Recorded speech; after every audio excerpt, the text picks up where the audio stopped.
met this 6-year-old child with this blank, pale, emotionless face. Blackest eyes, the devil's eyes.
Such sights to show you.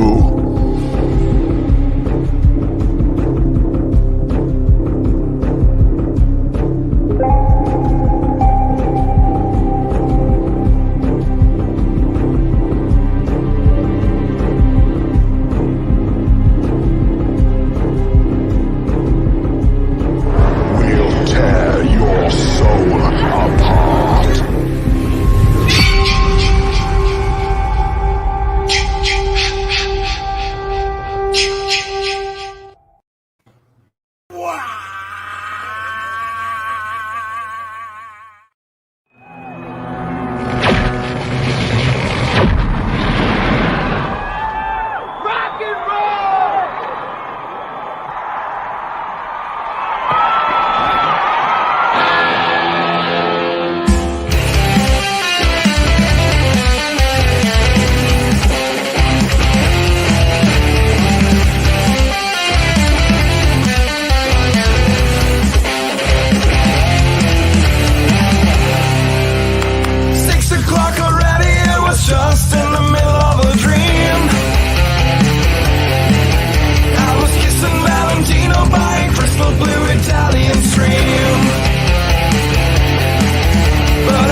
Just won't get paid.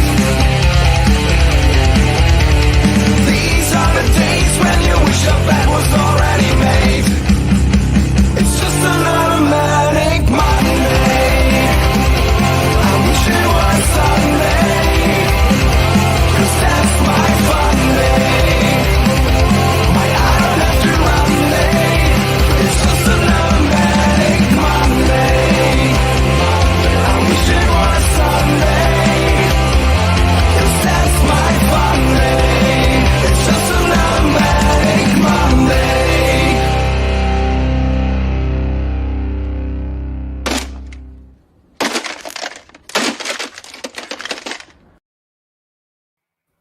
Woo! What's up, folks? Welcome to Death Curse Society and Monday Maniacs. Look, Zigzag's here and the Colonel. What's up, guys? Are we on? Yeah, like, what else would I be doing on a Monday night? I'm Yeah, that's true. obligated by contract to be here. It's bullshit. Not really. Happy post-Halloween Eve, folks. How was your Halloween, Colonel? Did you get to do some trick-or-treating with the kiddos? Yeah, it was pretty good. Honestly, I kind of wasn't in the mood this year for spooky season. I really didn't watch much horror at all, believe it or not, other than required viewing for this. But man, taking the kids trick-or-treating last night kind of put me in the spirit. It was nice. It was a good time. Nice. Good. Did you get your dad tax of candy? I know Zigzag did. I did. I went like it was a little mini Snicker, a little bite-sized one. And the cookies and cream Twix. I've been dying to try this damn thing since I heard about it, and it was fucking mwah. Okay. I feel like I really haven't talked to you guys since last week. You know, I barely chatted with Zigzag last night. He played like 2 matches, and he was like, I gotta go to bed. I gotta go to bed. Gotta get up early. Ziggy, how was your Halloween?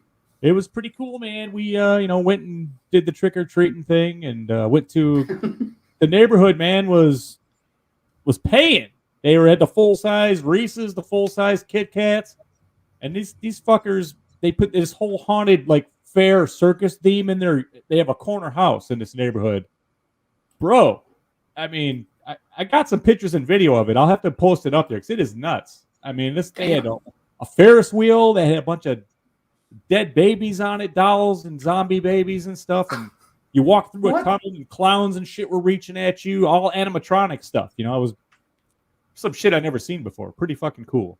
Enjoyed it. And then have to give a shout out, and hugs and kisses to my sister in Texas for sending me this for no reason at all. Just found this shirt, got a message, had to get it, saw it, had to get it. Halloween 2 button-up shirt. Oh, hold on, let's solo you here. There we go. Look at that, gentlemen, ladies. I can see your nipples on the shirt, man. It was cold as shit. It's not cold. This shirt is just that fucking sexy, Colonel. It's that fucking sexy. Oh, man. Thank you, sis. Love you. Very nice, very nice. Well, Halloween in Stillwater was somewhat uneventful for me. It was also homecoming weekend for Oklahoma State University. So there were about 40 to 45,000 extra people in my town that normally only has about 40,000 people anyway.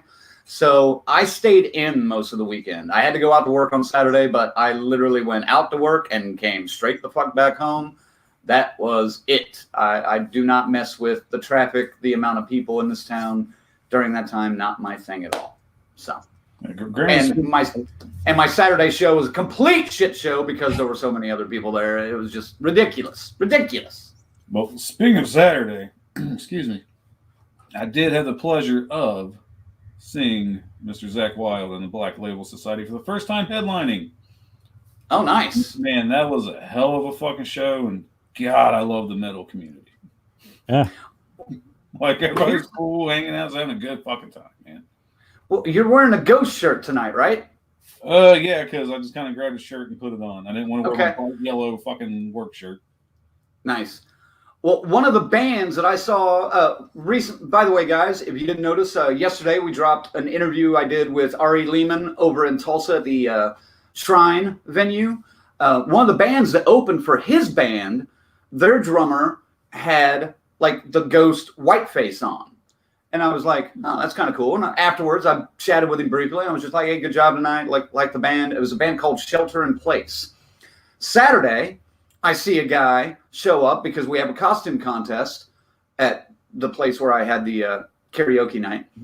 And I see a guy with the same makeup on. I'm like, that's fucking weird. And I'm like, but it's cool, you know? And I see him outside at one point, and I'm talking to him. I'm like, yeah, I saw a guy on Thursday night that was wearing the same thing, playing drums for this band. He was like, you were at the Shrine? I was like, yeah. And he was like, yeah, that was me, dude. And I was like, what the? Oh, shit. You know? It was so fucking weird. I was like, what the fuck are you doing over here? You just rocked balls on Thursday. Don't you have a gig tonight? Come on, man. But, yeah, it was cool. It was cool. I think it has to be said, though. I know we're coming out of a pandemic and everything like that, but, folks, I don't know what it is with these kids anymore. They don't want to when we were kids, I'll say it, man, you know, we would it get started about 7 o'clock, 7 o'clock, I would say, maybe even 5:30, 6 o'clock some nights. But we didn't stop, man, until you either filled up a pillowcase full of candy or it was like 11:30, 12 o'clock, and people were still sitting out and panning shit out. Dude. Now or two, you had multiple bags in the car, and then you just went and dumped it. You had to. You had to have a big mixing bowl or a punch bowl or something to go and drop off the loads. Yeah, because you'd had too much. Now, these guys... I wouldn't maybe necessarily describe it as dropping off a load. But you know what I mean? I had to speak in terms that our audience understands. You know, that's what I'm doing here. But anyway, yeah, these kids at 2 streets, and they were like, my kid's like, I got to poop, Dad. Let's go. You know, and I'm like, and we got to eat, that was it. Drink. So, it was it was an hour. We were out for an hour trick or treating. I mean, now we pounded the pavement hard in that hour, man. So I mean, and then getting to that circus was cool. And then we wrapped it up, and I got back and I tore down my whole. Cause I had my house decorated with I had Mike. Obviously Mike's he's on vacation now. He's on hiatus. Gave him the night off after last night. But picked everything up, and man, there was 50-mile-an-hour gusts of wind blowing through here. Here's winter, just like that. It's here. Yeah. But anyway, Colonel, how long were you and your kids Hold on. You kids, parents, step up the game, man. Get them out there. 2-hour minimum. Halloween mandate. Death Curse Society. How long were you and your kids out, Colonel?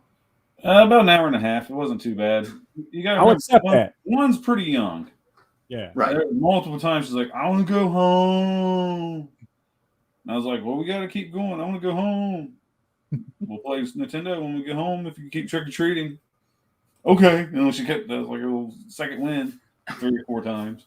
But yeah, I remember when I was a kid, man, once I was finally able to go out with myself and my friends, we'd do a lap, dump, go do another one. Yeah. Yeah. It was nuts. We literally do it all night. Then after 8, I'm like, there's some kid I didn't like. I'd probably egg his house. Never Do kids still do that anymore? I don't know. That and the shit in the toilet or in the paper bags anymore? No. That's old school. Now they just bully you online. Yeah, I guess that's it. All right, let's see here. Lorena's here. Tyrone's here. Tommy Click's in the house. What's up, Tommy? James is here. James is here. He says, I know what's good. All right, that's right. Stacy Lynn, we kind of all agree with you here. Stacy Lynn says, I feel like 1976 doesn't have much of options, right? Well, depends. It's tight for some of us. Yeah, it depends what area you're coming from. Right. Patricia's here. S. Michael's here. Andy's here. I mentioned James. Duarte's here. What's up, Duarte? James is already throwing his recommendations in. We'll try to get to those here in a little bit. Kiara's here. Oh, man. James is going deep on some of these, too. I would expect nothing less of James. He's our deep cut guy. I look forward to it. He is our deep cut guy, man. I like it. Tommy's already got his list. We'll get to your list here in a little bit, Tommy. Patricia asking some candy question. Did you guys try the white chocolate Reese's Ghost? No. Yes and no. It was actually Easter bunnies when I tried one. It wasn't bad. I imagine the same thing, just different shape. It was weird at first, but that white chocolate, not bad. Brucey Kick is here. He says 18 days, boys. What? Oh, I know what he's talking about. Never mind. Little Ghostbusters Afterlife he's excited for. Yes. Well, I'm sure we'll get a little coverage out here. Well, we got a review slated for a few weeks from now. So BK is in the house. Another guy that knew about the trick-or-treat until midnight. He knows what the fuck I'm talking about. Right. Carrie's here. There's our friend from across the pond. One of them, anyway. Brucey Kick is wondering why you're dropping loads. Of course. Told you, audience. You got to play it down. Yes, but that's why he was out trick-or-treating last night. That was later. All right. And FaZe is in the house, it looks like. So let's get down to business here, folks. We had a little, not even necessarily a contest, but just like a little raffle going on for a little while that we were going to be giving away this autograph. Where are you going?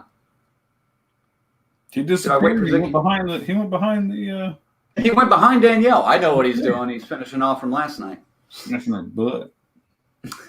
But no, we're giving away this autograph photo of Danielle Harris that we got from Horror Hound back in September. Wait a minute. There we go. Good as new. Go. Oh, did you wipe it off? I wiped it off. Okay, good. But so the way you were entered into this drawing was if you bought anything in our shop between, I believe it was September 14th and Halloween night, you were entered in the drawing. And our winner of the Danielle Harris autograph photograph that will be shipped directly to you from Zigzag is Miss Crystal Louder. And CJ, we will be getting that in the mail to you ASAP. I think Ziggy's got to do it. So can you do that tomorrow? Yeah, I'm off tomorrow. I will venture to the post office and find a suitable shipping container. And Danielle is coming. Danielle is coming. Wait, what? Danielle is coming to... Oklahoma! Oklahoma! Oh, my ass meat! It is true. CJ is a fan from Oklahoma. Someone I actually know, but this was I don't know how to tell you guys besides the fact that it was completely random. It was a automated generated thing on yeah, whatever, Mr. Oklahoma. Yeah, all your friends win everything. We get it. We get it. We get it. Picking up what you're dropping. Yeah. No, it was completely random. We witnessed the whole thing. It was square, man. We knew as soon as we saw Oklahoma, we were like, oh yeah, here we go again. Yeah. Oklahoma gets all the cool shit because I'm able to go there. So but yes, congratulations to CJ. Thank you for purchasing, and thank you to all the guys and gals that purchased something on the shop over the last month and a half or so, and keep those sales coming. Yeah. We appreciate it. And we'll have to do this again. You guys boys thinking March, April next year? Yeah. Whenever we get to another con, because the one that I was going to in November got canceled, or not canceled, but pushed back. Yeah. So, fuck. Well, perhaps we can see the guest list and maybe do like a poll and seek out what people might want, and then Yeah. Well, possibly. Frank, do you see that? Might have to remind Oh, there we go. Yeah. What's up, CJ? Yes, you won. There it is. Autographed. Happy Halloween from the one and only. A modern scream queen in Danielle Harris, all bloodied and kind of naked. So congratulations. Totally naked. I know CJ will like that. So congratulations, CJ. So that will be shipped to you momentarily. Well, tomorrow. I may need another day or so with this. I just got to be honest. It's going to stick to the shipping envelope, man. The bubble wrap. A little extra padding. You know what I'm saying? Yeah. Congratulations, CJ. Thanks for purchasing something out of our shop. And all right, so let's get this out of the way. Let's do the sales pitch. Thank you guys for watching Death Curse Society. Make sure to follow us on social media: Facebook, Twitter, Instagram, and Twitch. And then, of course, head over to YouTube and hit that bell, that subscription bell.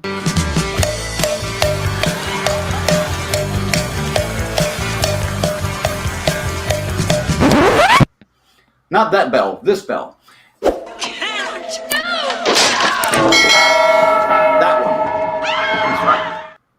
And tell your friends to subscribe on YouTube as well, because we're creeping up on 700 subs now, and we're really excited about that. Also, head over to our website, deathcursesociety.com, where you can keep up with everything that we got going on and maybe even a sneak peek of things to come. Head on over to our join section where you can become a member. It's kind of like Patreon, where you can support the society for as low as the cost of 1 cup of coffee per month. You can be a camp counselor, a crazy Ralph, or a final girl or guy. All the tier information is listed in there. Check it out. Support us if you can. Then head over to our shop and check out our t-shirts and all that stuff. That's where CJ picked up her I Heart Horror t-shirt. And that's the shirt that won her the Danielle Harris photo. But a couple of you guys have picked up the Friday the 13th clocks. We appreciate that. A couple of you guys have picked up some of the leggings. We appreciate that, of course. And I'm still waiting to see a photo of these leggings on somebody, on one of our fans. I haven't seen them yet. So get to it. And then follow us on Spotify. If you don't follow Death Curse Society, Your working happiness just burning hell. you won't burn out. But it's a nice thread. And finally, thanks to our current members. Man, I'm too far away. Corey, Chris, Lorena, Christy, Luke, S. Michael, Patricia, Tanya, and Tyrone. Thank you, folks. Those are our final girls and guys. And then, of course, thanks to our Crazy Ralphs, Angelo and Peter. Peter's going to be on here. Is it next week? Yeah, it's next week. Yeah, With Lard Park Lincoln to talk about his upcoming film, Roseblood, Friday the 13th fan film. So stay tuned for that, folks. And then, of course, our camp counselors, Stacy Lynn, Kiara, and Dave. A proper round of applause. Thank you. Thank you. Tonight, we're going to be talking about our top 5 of 1976. And so we're going to get into that here in just a couple seconds, I think. Yep. CJ says, wow, thanks. And where was it? Thank you. And she says, I love that shirt. I love that shirt too. And it looks good on you. So we got a few people sending out congratulations and all that stuff. How about Oh this God. Yeah, I just now saw that. No. Brucey, please don't. Please don't. And we certainly don't want to see the leggings rolled up at your ankles while you're shitting either. Brucey, a long time ago when we learned not to ask for video submitted questions, Brucey sent us a question early in the show where he's taking a shit and he asked us a question about horror. Yes, we aired it on the show, but good God, that was disgusting. It was genius, though, at the same time. It was pretty fun. I don't want to do it ever again. But, yeah, it was pretty damn funny. Lorraine is like, there was a... No, Brucey, do it. Totally have to. There was a point where we briefly discussed a shitting with Bruce running bit, but yeah, I don't think that's going to go. So, you know, last week, I didn't get to talk about this because we kind of just jumped right into 13 Fanboy, but I mentioned Thursday, I got to see Ari Lehman again. I got another autographed photo from him after a meet and greet at the Outsiders House Museum. I need to frame this and hang it up. Oh, you got one too? I wasn't sticking around at 2 in the fucking morning. You know, it's funny. Yeah, I did. I was pumpkin at midnight. So I've had an Ari Lehman autograph for about 13 years. And I had no idea. I bought it was, I guess, 40th anniversary of the original Friday the 13th t-shirt, Fright Rags. And they inserted, like, the design as a mini poster, you know, like these guys have behind them there. And I never opened it because I was like, I got the shirt, you know. So I was going through these things. I was like, well, what the hell is this? I unrolled it. It's the design autographed by not only Ari Lehman, but Adrian King as well. Oh, nice. Fuck. You know, so yeah, I've had his autograph for, I didn't even know it. Yeah.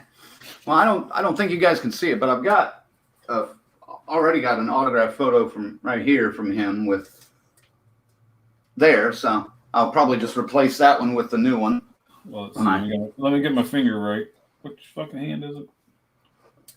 There we go. Right there. I actually have that one signed by Tom Savini and Ari. Wow. Oh, nice.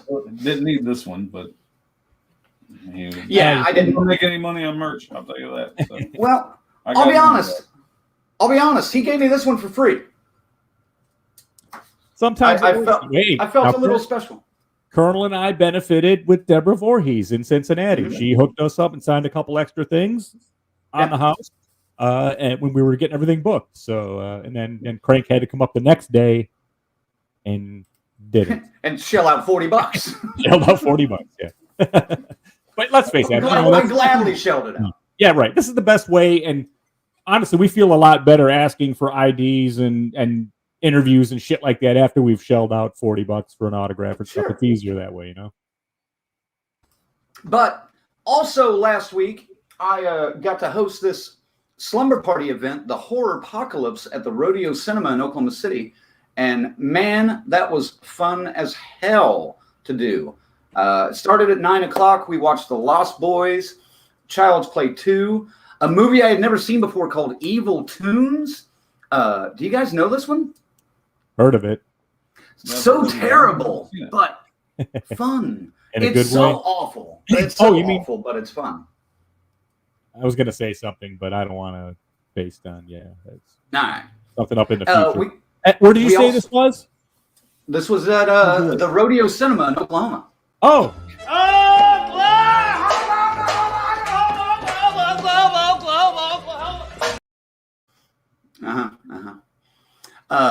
We also watched a short film called Son of the Saw that features Ziggy, you met him, Christoph Murdoch. yeah. And is directed by a guy named Eric Exton. That Christoph was there. He kind of helped me out a little bit with some of the stuff at the Rodeo Cinema. He's a big part of their volunteer base. He's always involved with especially horror film screenings.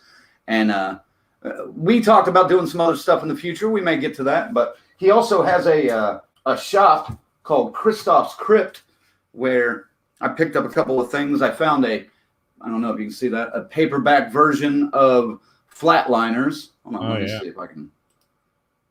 There we go. The novelization of that I picked up, and also grabbed this, the Blair Witch Project dossier. Man, having this light right there is There kind you of. go. That's it. There we go. Yeah, he's a cool Blair Witch cat, man. Project dossier. So, just a few bucks, but yeah, pretty cool stuff. And thanks to Christoph and Christoph's Crypt for hooking me up on that. And there's Sean right there, the GM of Rodeo Cinema. Yes. Yeah, I did. Sorry, man, I didn't get to talk about this last week, but yeah, I'm finally recapping what we did at Rodeo last week. So, yeah, it was a fun night, man. We also watched, the last movie we watched was Night of the Comet, and we were done a little bit before 6 a.m. I didn't even get home until almost 8, but it was such a fun night. I can't wait to do it again, and hopefully I'm involved next time. We'll see. Hey, But, that cinema's a really cool joint too. I mean, it's the way they got it set up. I mean, that's where we did the Daniel Harris and Bill Moseley screenings as well, and just a fucking blast, man.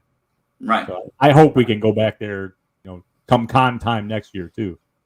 Yeah, I'd love to be their in studio host. Just anytime you guys got something going on, give me a call. I'll figure out a way to get the night off. So,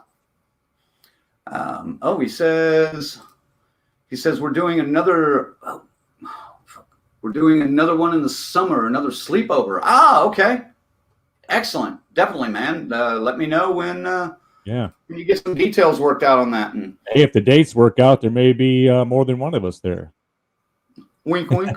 Yeah. Well, you guys got to come down in August for sure. Right. So Coming in August, beginning of August. right. But yeah, that was a lot of fun. I can't wait to do that again. So, all right. I think I'm caught up on stuff. Shall we get into the list? Let's do it. Man. We had to kill a little bit of time because these lists are going to go like that, I think. I actually came up with 8, some of them, maybe we'll see.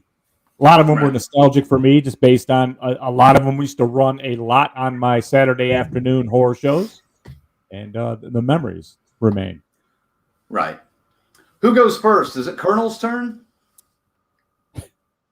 It seems like I go first every time, but I don't care. I think it's Colonel's turn. All He right. can be the thunder sealing prick. I thought I went last. I He's- thought I went no, first no. last time. He's waving it off. Hold on. He's gonna sneeze, No? I think, or something. No? Oh, got a little one running The around. train must be coming. I hear that train a rolling. It's rolling round the bend. The benefits of live television, ladies and gentlemen. All right. Well, Yeah, we shit, love the I'll start. train. I'll start then. All right, go ahead. My top 5 of 1976, like Stacey Lynn alluded to, there few options, man. Very few options. But number 5 for me, literally probably one of Dustin Hoffman's best roles, the Marathon Man. Holy shit. The dentist scene alone makes this movie. The rest Is it of it, safe? I will admit, pretty slow. But that dentist scene, fuck. Is it safe? Right? Is it safe? Is it safe? That's All fine. right. That's no, don't do that. That'll give me nightmares. But yeah, Marathon Man, a little slow, but I like those slow burns most of the time. This is one that I had not, if I had seen it before, I'd completely forgotten about it, and I'm shocked because some great performances in this, and it's really stuck in my head the last few days since I watched it, because I keep thinking this needs to be remade. It's the little girl who lives down the lane with Jodie Foster, Martin Sheen. Wow. Just wow. Fucking a wild concept. A girl whose father has basically set her up in this house, 13-year-old, because he knows he's going to die. And she has to take care of herself and live her life after he's dead, without letting the rest of the town know he's dead. And fascinating story. And Jodie Foster, man, I guess she's just always been that fucking good. She's fucking good in this. And then you got Martin Sheen playing the biggest creep of all fucking creeps. Jesus Christ. That's the part that I think would be tough to nail down for a remake, because you can't make a guy as pedophilic as Martin Sheen was anymore. I think Vince Vaughn could give a good run on it. Or Owen Wilson. Yeah, sure. You got that creepy guy just coming around. Blah, blah, blah, blah, blah. Too bad Philip Seymour Hoffman's not around anymore either, you know. Colonel's back. But yeah, this thing has been just rattling around in my head, just different ideas. And I literally actually started writing a little bit of it last night. Early first draft. So just thinking about it. And got about 10 pages in, and then was like, I got to step away from this or I'm going to be up all night writing. And I can't do that right now. But excellent fucking movie. And good Lord. Could definitely, I'm not a big fan of remakes because they always seem to remake the movies that really made an impression. Like back in the day, it didn't seem like this one really did. So I think this one's ripe for a remake. People don't talk about this movie a whole lot unless they're talking about 1976. But, I think it's ripe for a remake. Next, number 3 on my list. Goddamn, one of the first crushes I ever had, probably in my youth. The lovely Miss Jessica Lange in King Kong. When she was announced for the original American Horror Story debut 10 years ago, and I heard Jessica Lange was coming back to acting to do this, I was immediately hooked. And it was basically because of this role. I remember watching this movie 2 or 3 times a year, would play on TV when I was growing up, and I was hooked all the time. Of course, the Kong was cool, but then you got Jessica Lange, and holy shit, that's all I need. That's all I needed in my world at that moment in time. I'm sure at least one of these gentlemen will have similar things to say. So, I'll leave it at that. Was that all you needed? As a matter of fact, it was. It was. It was. Number 2 on my list shouldn't be too big of a surprise. We've talked a little bit about it before. The Omen, the original The Omen. Such a good story. I'm not even going to get into it right now because, like I said, we've talked to it a lot before. Honorable mentions. Got to scroll up here. Honorable mentions. First one would be Assault on Precinct 13, one of John Carpenter's lesser-known titles, surprisingly. Maybe not lesser known, but lesser seen titles, because a lot of people know about this movie, but a handful of those people that know about it have never seen it. But it's a fun flick. I remember watching it not too long ago. And what? I'm not just talking. I've never seen it. So guilty. I'm not just talking about you, though. I've heard from a lot of people about this recently. So, it's funny because they got that movie, Assault on Precinct 13, and then someone tried to do something similar called a Fort Apache, the Bronx. It's the same exact style, but I mean, story-wise and everything, but this one is Carpenter, Yes. Go ahead. Yeah. No, that's the thing. This made the list because it's Carpenter. And it's not the greatest story. It's definitely not acted that great, but it's Carpenter and it's 76 where, like Stacey Lynn said, options were few. Number 2 on my honorable mentions, I watched this just the other night and was kind of shocked at the exploitation value of it. But Toby Hooper's Eaten Alive, goddamn, this is the follow-up he did to Texas Chainsaw? I mean, really? With a very young Robert Englund being one of the rapiest characters I've ever seen on film? Jesus Christ. I thought Martin Sheen was hard in, The Little Girl Who Lives Down the Lane, and then I watched this a couple days later, and fuck, there's Freddy being all creepified before the burn makeup and everything. Jeez, good God. But fun, I love that old I love that old movie Alligator, and this features an alligator, so it made my list. Next on my honorable mentions and last on my honorable mentions is, I hope that's it, yep, Mansion of the Doomed. Really, the only reason I included this was because I did not want to include another movie, which I'm sure will make one of these other guys' list, and we'll talk about it then, but I just put this on here because of that. I've seen it. It's been a while, but I do remember liking it. I probably don't like it as much as I did back then, but it made my list. And number 1, if you haven't done the process of elimination by now, you're either not a fan of this show or you know me absolutely not at all. It would be Carrie, Stephen King. Goddamn. Sissy Spacek, one of her better roles that I've ever seen. Just a great role. The mom is great, Piper Laurie, as just crazy, out of her mind, psychotic Christian bitch. And then you got like a crazy star-studded cast with like Travolta and William Catt and a bunch of other people in there. PJ Souls. PJ Souls, yeah. It's just a fun movie for such a dark topic. And to be translated from Stephen King's first book, which would have been if they would have tried to do more with that book, it would have been way out there. But they did, for what the 70s could allow, they did a very good job of translating that book, I thought. And there's been a couple of remakes of it. There's been a couple of sequels of it. But the original Carrie, number 1 on my list for 1976. Nice list there.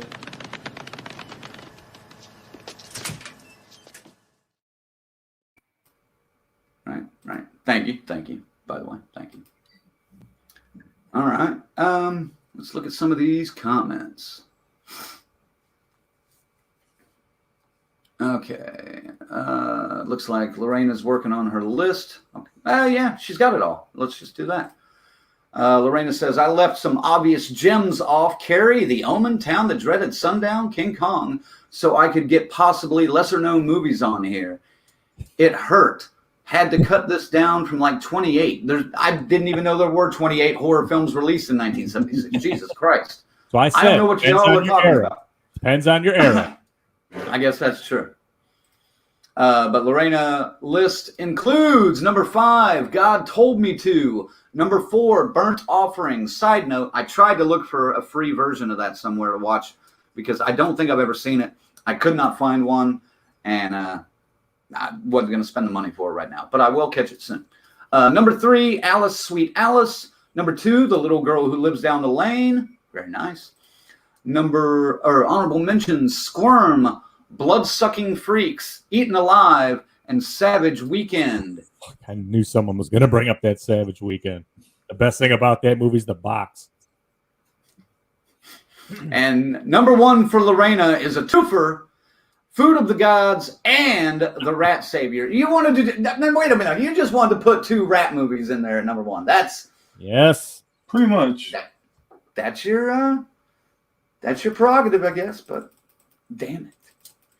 There was another list up here. Oh, there's a few of them. Yeah. Here's Tommy Click's list. It says number 5, Jack the Ripper. Number 4, Squirm. Number 3, Eaten Alive. Number 2, The Omen. And number 1, Carrie. See, that's what I see happening here is 1 and 2 are going to be The Omen and Carrie. Yeah. Like, at least I'm guessing with a lot of people. Whew.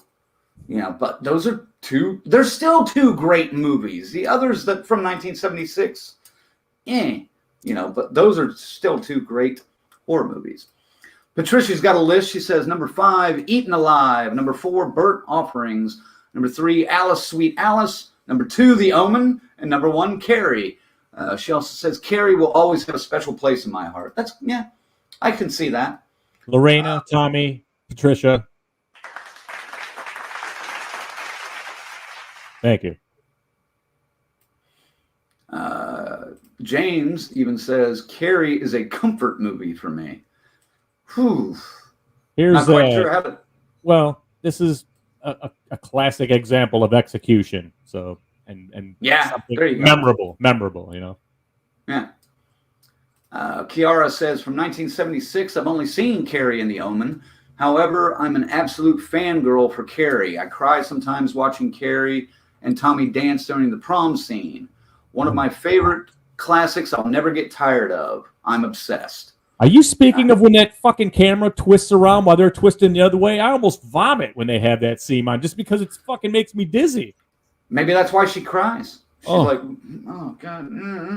I was like, Jesus Christ, it's like 4 or 5 rotations already. I can't take it anymore.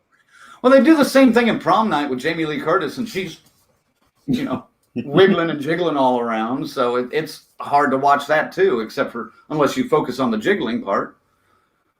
Kiara also says, Carrie is also one of the first few horror movies I remember seeing when I was a little kid. There you go. Yeah, the nostalgia is definitely strong with 1976. Yeah, he's talking about Robert Englund and Martin Sheen being creeps. Sorry. Wait, Colonel? Thank you. Thank you. Thank you. Yeah. Yeah. Oh, I missed this one. James says, yes, Evil Tunes. Patricia says, a horror slumber party sounds like a blast. Yeah, talk to, dude, I think this is something more like independent theaters in different areas should do. We got to spearhead great this. idea. That could be our event. That'll be our niche. We're going to fly around the country and have slumber party, horror parties and shit, man. Oh, fuck. Here we go. Set it up. Set it up. I'll come to Detroit. Well, the suburbs of Detroit. Yeah, it's more like Canton, where it's, 20 miles west of Detroit. You know what I mean? I got a nice car now. I don't want to, like... No. Come on. So do I. I'm it's just all fucking good. with you. I'm just fucking with you. You fucking with Detroit now, man. We don't have any Detroit buttons. We got Oklahoma buttons. That's true. We need to get some Detroit buttons in there. Speaking of Detroit, how many wins do the Lions and the Pistons have? Pistons. Our boy, number 1 pick, came right in. Wait. Before you guys go on, hold on.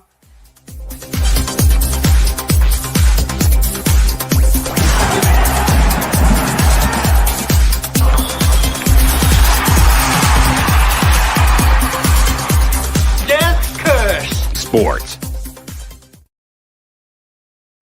All right. Holy fuck.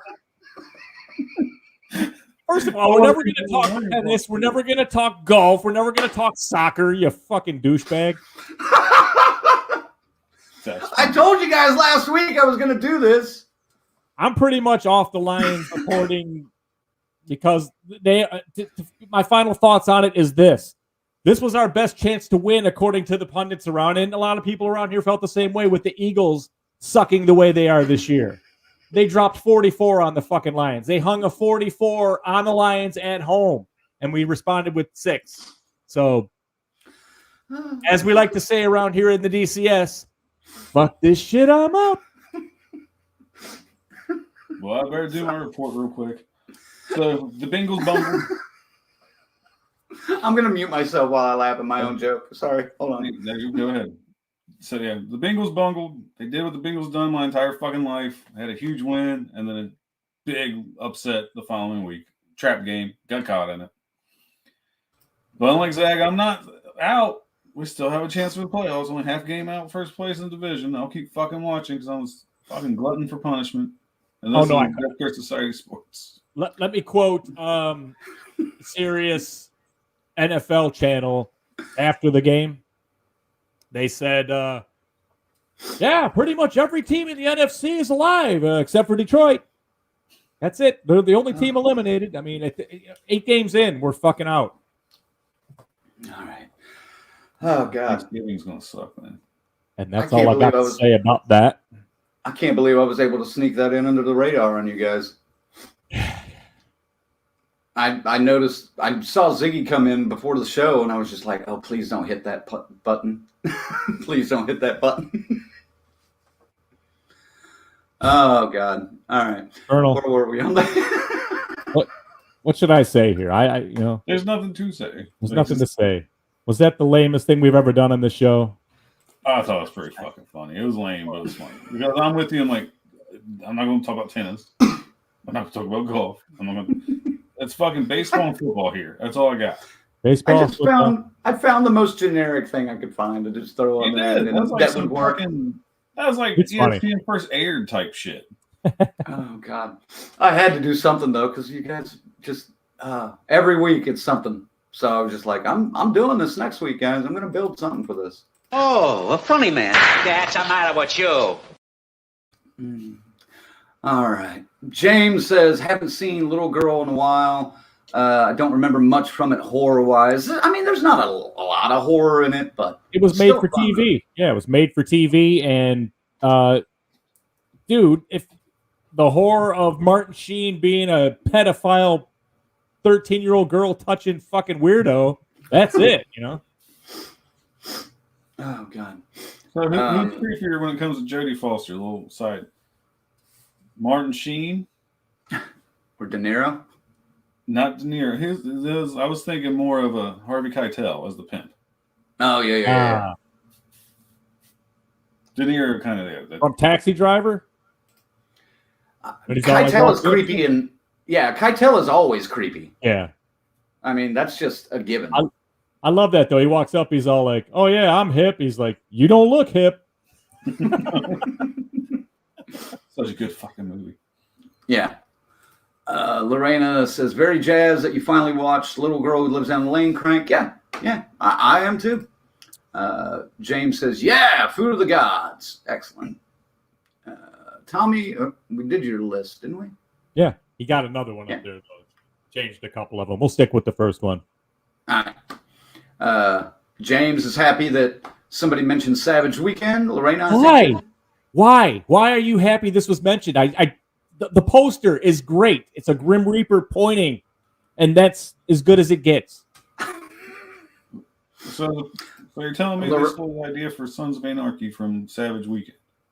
Pretty much. Logo. Nice. Oogie creepy. Yeah, Lorena says Savage Weekend is oogie creepy. It looks like they shot it on a Super 8 camera.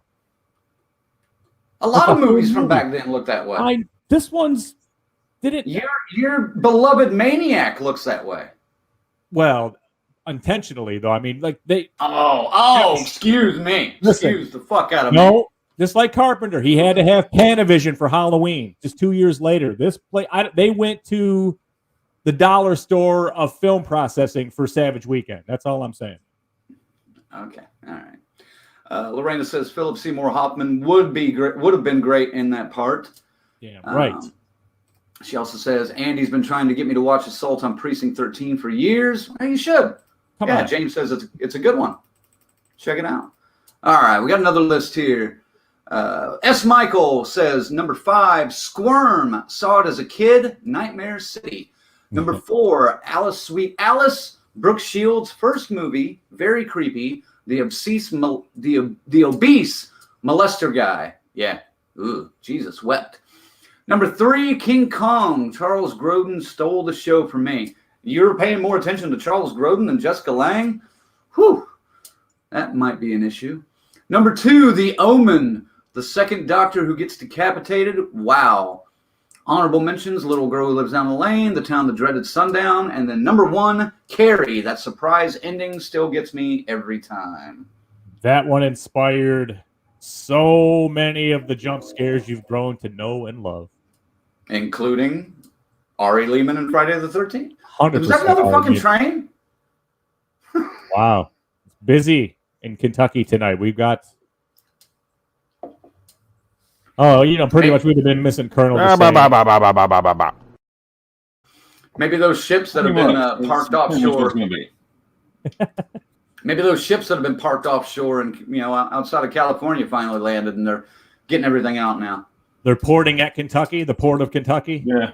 Well, no, the goods are making their way by train to Kentucky and the Cincinnati area. What? Yeah, you know what I mean, fucker. All right. Orlando says, "Happy Monday Maniacs. Can I get you guys to put up the Chucky laugh, please?" What? What are you talking about? Chucky laugh. Again, I dare you. I double dare you, motherfucker. Say one more goddamn time. There you go.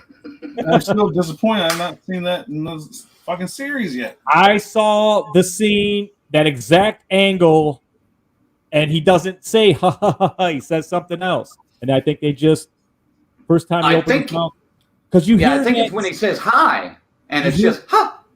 You do the sting. It does that sting a couple of times in that trailer, though. That dun dun dun dun, the stingers. So we just caught something glorious, and we have it here forever in this form.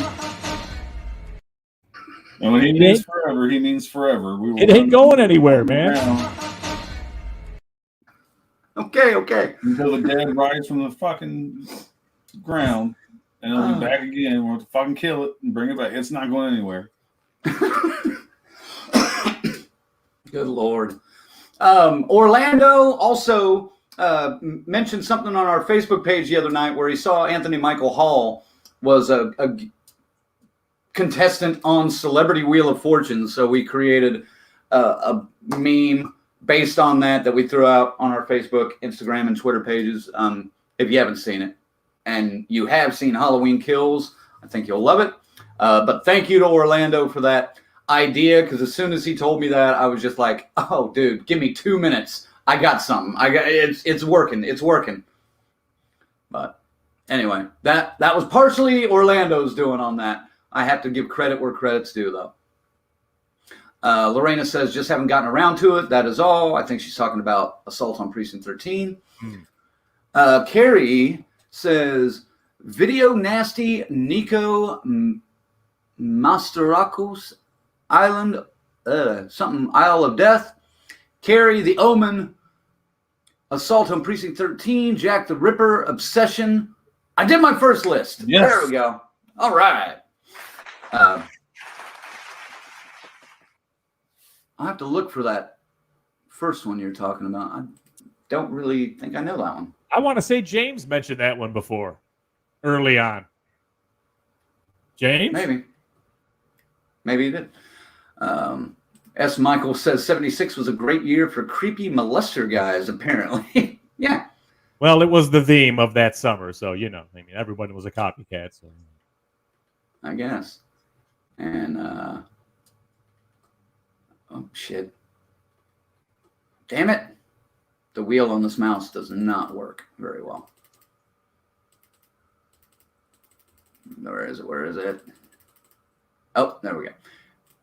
And Lorena adds, and huge mutant killer animals. All right. Here's James's list. Number 5, Squirm. Number 4, Food of the Gods. Number 3, Grizzly. And then he goes into his honorable mentions. All right. The Oily Maniac. That just sounds like a wrestling movie. I think that's Asian. Also an honorable mention, Rattlers and Savage Weekend and Drive-In Massacre. Number 2, Who Can Kill a Child? Wow. And number 1, Carrie. No mention of the Omen. Just fuck the Omen, I guess, from James. All right. Fair enough. Thank you. Orlando says Nancy Allen was excellent in Carrie. That's true. Yeah, she was in that too. Lorena says you totally have to see Burnt Offerings. I will. She loves. We're still talking about Savage Weekend. No, we ain't.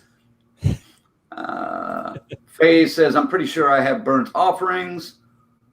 And Lorena says, of course I'd put 2 rat movies at number 1. Rats are number 1. Yep, I love bats. Lorena, don't do it. Lorena says, pretty sure I gave you a VHS copy of Burnt Offerings, and I know I got a copy of the book for you too, Faze, I believe. And there we go. Great list. Crank. Kiara's just laughing. Probably that must have been around the jiggling Jamie Lee Curtis moment. Oh, yeah, it is, yeah. Patricia, great list. Crank. Patricia also, sports chat. I roll. Yeah. Sorry. She goes on, football and the devil is the devil. And that was funny. All right. Orlando's list. Number 5, Food of the Gods. Number 4, King Kong. Number 3, Carrie. Number 2, The Omen. And number 1, Burnt Offerings. All right. Good list, Orlando. Yeah. Get it. Good clap back, baby. James says, I remember Werewolf Woman being sleazy in an I spit on your grave kind of way. But hey, it's Italian. Oh. Hey, oh.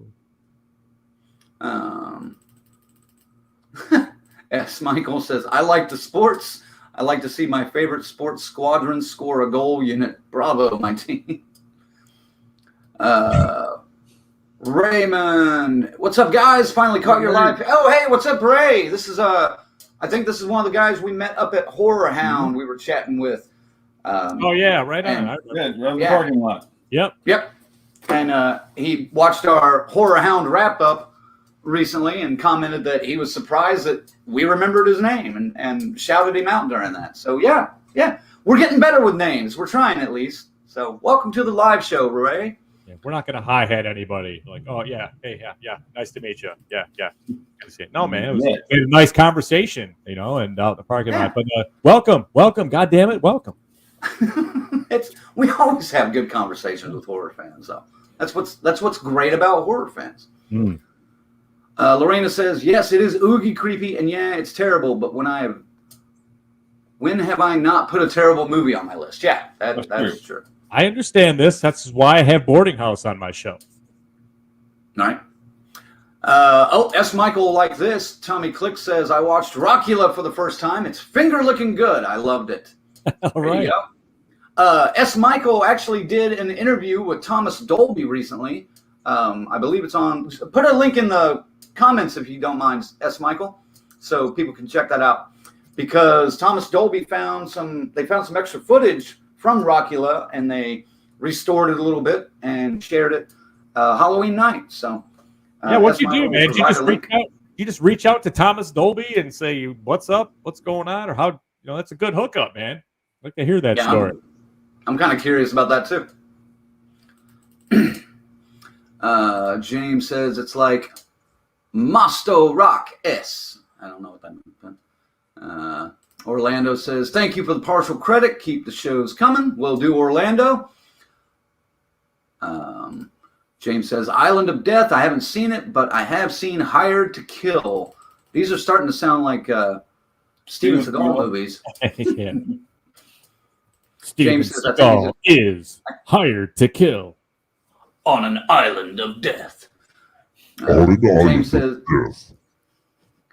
James says, I think he's a Greek filmmaker. Carrie says, Isle of Death was banned here in the UK. I'll have to check that out. No, I definitely have to check it out. Is that one of those what you call video nasties?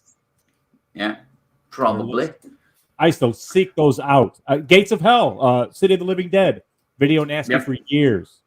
And turned me on to it. James says, I'd have to revisit The Omen. You should, yeah. Yeah. Orlando says that damn chauffeur in Burnt Offerings scared the shit out of me with that evil smile. Ooh, okay. And there's the link for S. Michael's Thomas Dolby interview. Yeah, apparently there's this whole Rockula fan group, man, and they are fucking rabid. They are. Yeah. We're going to be doing a special review coming. Of Rockula here in the next month or so. But give us a little time because I'm still coming down from October. I need at least a week to decompress. Oh yeah, man. do damn near nothing. The slate's finally starting to open up a little bit. Right. Ray sent in his list. He says number 5, Eaten Alive. Number 4, Drive-In Massacre. Number 3, King Kong. Number 1, number 2, The Omen. Number 1, Carrie, and still fuck Billy Zane. That's right. That's right. Do we still have that? The Billy Zane. Yeah. Did we keep that in here? Nope. I'm not seeing it. I think I'm zapping. I still have it though. One of these, we'll bring it back and we can play it again. Remind everybody just as to why we have such disdain for hashtag Billy Zane is a dick and a twat. Yeah, no shit. Lorena says the screening of Rockula last night was a lot of fun. Glad you did that, S. Michael. Cool. Ray says, hope to see you in March. Yeah, well, we're talking about March right now, actually. We're trying to figure out all of our details. So I'm in because, like I said, I'm in. Hopping a fucking skip for me compared to these guys. Right. Yeah, it's 14, 16-hour drive for me. So, all righty, Colonel, you ready to get your list on? Oh fuck yeah! I've been waiting all day. I bet you have. Fine people on my list. 76, boys. Oh man, it's fucking awesome. Let me tell you. You have no idea how thrilled I was to actually say, hey, I can make a top 5 list, and it's only because I've only seen 5 movies from 1976. So there'll be no honorable mentions. Yeah, really only 2 of these I watch on a regular basis. One I watched pretty recently again, and 2 are just from memory lane, so I'm not going to bore anybody. This is going to go by pretty fucking quick. How old were you in 76, by the way? 76, I was -8.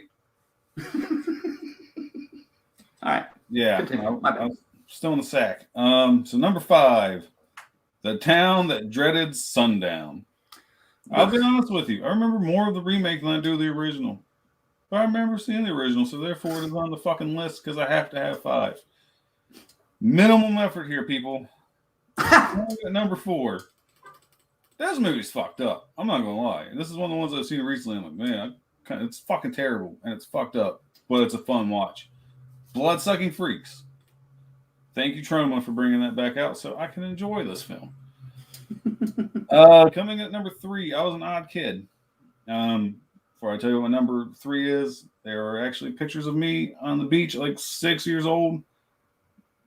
Fucking neck breaking, if you know what I'm talking about. So, of course, I was checking out the hotties in their fucking bathing suits, like fucking 6 years old. Okay. So, of course, when I seen King Kong was cool looking, but not as cool as fucking Jessica Lange. God damn, right? I was like, even when she came back from American Horror Story, she's still hot, man. She's still fine, man. I don't care if she is 80 years old. She is still fine. I don't give a shit. So, but yeah, like I said, I remember Jessica Lange more than Kong himself, but I do remember Kong. But like I said, I also remember, I'm just being honest. Neck breaking. Wow. Where's she at? Honorable mentions. Again, I don't have any. It's number 2. Okay, we can flip-flop on this one. I know I'm in the minority here for my number 2, but that's okay. Because it's still a great movie. Carrie. I mean, come on, it has one of the best endings in fucking horror history, man. Mm-hmm. One of the best endings. It's a great film. You know, Dirty Pillows. That was the first time I heard that shit. I was like, the fuck? Or whatever the fuck she called it. What the hell? Yeah, Dirty Pillows. Just like, what the hell is going on in this household, man? Right. Yeah, but I won't get on that topic. As a topic we said we were not ever going to discuss on the show. But yeah, well, how else say about Carrie? It has already been said. Coming in at number 1. Come on. The Omen. Love the fucking Omen. Such a good movie, man. I mean, come on. The fucking, nanny, this is for you, Damien. Oh, man. Fucking flopping. That shit was hilarious.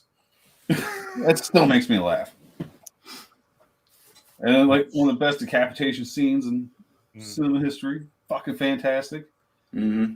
You guys talk about that jump scare at the end of fucking Carrie, dude. Just that little grin that little shit has on his face at the end of the fucking Omen to me is way scarier. It is, and it's the story behind it is so cute too, because the director tells him, you know, okay, I'm going to get really close to your face. I do not want you to laugh, smile, break character, anything. But then, as he's zooming in on his face, he's over there to the side, you know, fucking with him, and that's what makes him smile.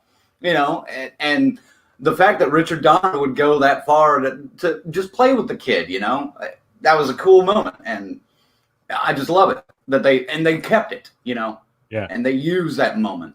I think that's just great, which is so impactful. I mean, it's just such a great ending to that movie. I start that fucking music again.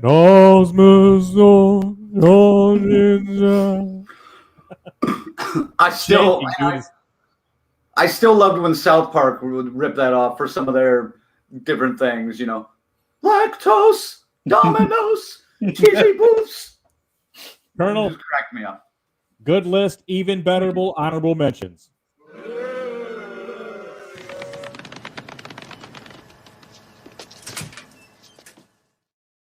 Lord. Hey, again, I got two hands. I got two fucking hands. Fucking suck. Or I suck, which is more than likely what happened in 1976 sucking because I've only seen 5 movies. But I got 5, damn it. 5. I got a D minus. That's still a fucking pass. Carrie Yates says, hashtag Billy Zane is a twat. We had to throw that out there. Yeah. Ray says, he's with you, Colonel, 20 minutes down the road. There you go. What the? No. James says, Colonel has been holding it in. I have been. All day. I could not wait to talk about 1976. I could barely sleep last night. It was like fucking Christmas morning. Right, I'm sure. James says, minimal effort, but maximum impact. That's right. What's the matter with you people tonight? Brandon BK says, I remember my parents not letting me rent Blood-Sucking Freaks or on the Betamax. Okay.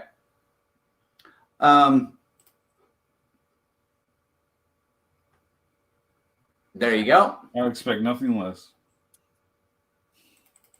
If we're saying stuff like that, you know, I mean. All right. I'm not going to go piss play. Don't do it. We're going to derail this thing. Come on now. Yeah. We got a new viewer here. It looks like Stripper Wrangler. Hello. Whatever you are. Thanks for tuning in. No judgment. He says his grin is like the reveal at the end of Sleepaway Camp, just as creepy. Yeah, I can get that. What is it about that? That makes your hair stand up. Even that Sleepaway Camp, it's the growl and the. Well, and I gave away that light fixture cover at the sleepover.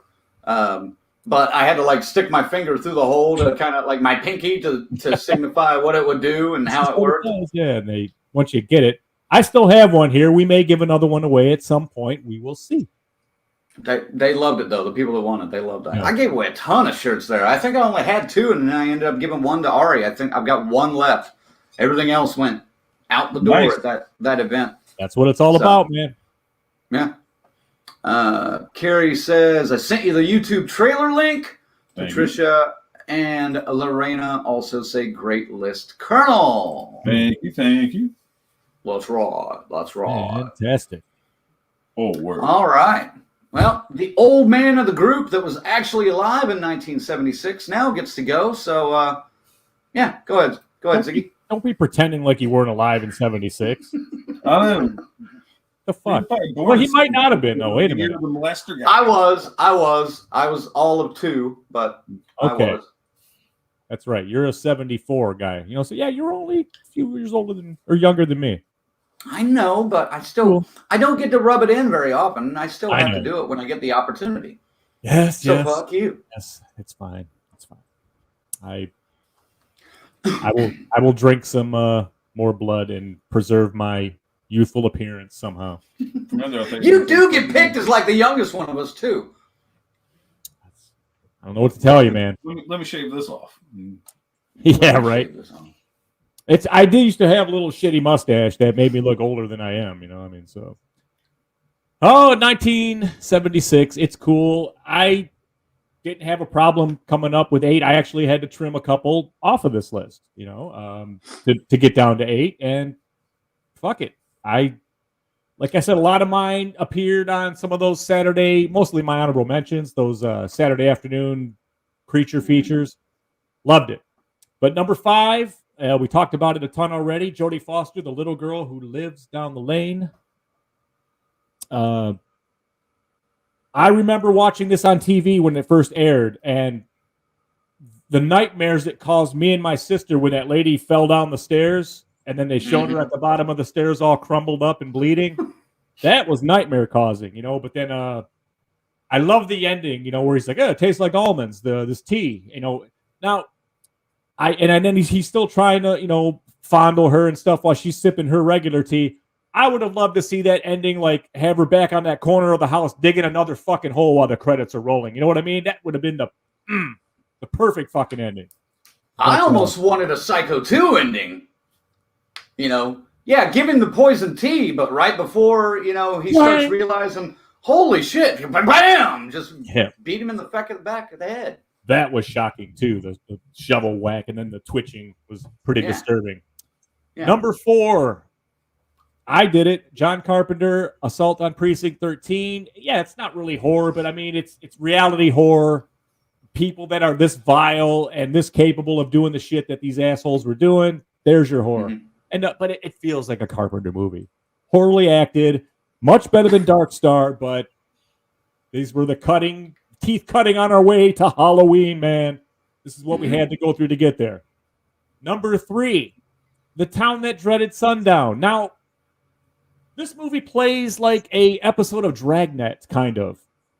It is. It's a detective story. It is. It's a cop fucking story.